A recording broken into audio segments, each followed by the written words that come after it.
The assassination of Murtala Mohammed. Murtala Mohammed was a charismatic Nigerian military leader who became the country's fourth head of state in 1975, after leading a successful coup that overthrew the government of General Yakubu Gowon. However, his time in power was tragically cut short on the morning of February 13, 1976. On that fateful day, Murtala Mohammed was on his way to work in his Mercedes-Benz car, accompanied by his aide-de-camp and driver. As they drove through the busy streets of Lagos, they were suddenly ambushed by a group of armed men who opened fire on the car. The attack was swift and deadly. Murtala Mohammed was hit by several bullets and slumped over in his seat, while his aide-de-camp and driver were also killed in the hail of gunfire. The attackers then fled the scene, leaving chaos and confusion in their wake. News of the attack quickly spread throughout Nigeria and the world.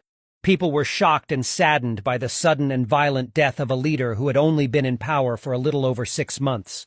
The country was plunged into mourning as citizens tried to come to terms with the loss of a man who had promised to bring about much-needed change and reform.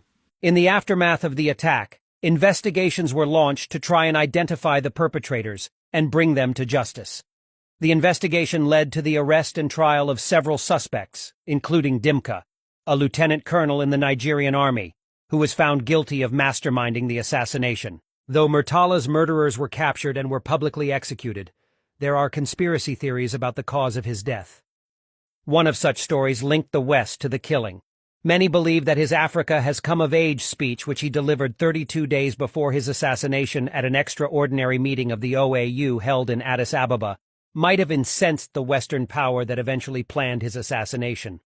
But some of his colleagues think the general was partly responsible for his tragic end. They believe he made a fatal mistake by refusing to take his personal security more seriously. 1. He did not relocate to Doden Barracks where he could be safer. Rather, he continued staying in the house he occupied before he became the head of state. 2. He often rode without convoy of security personnel. A few days after his assumption of office as head of state, he reportedly drove alone in his personal car with his driver from Lagos to Kano, a journey lasting more than 13 hours. Media reports claimed his deputy, Olusegun Obasanjo, urged him a number of times to be more security conscious, but he dismissed the warning, saying, "If the coup plotters succeeded in killing all of us, good luck to them." Murtala Mohammed's death was a great loss to Nigeria and the world.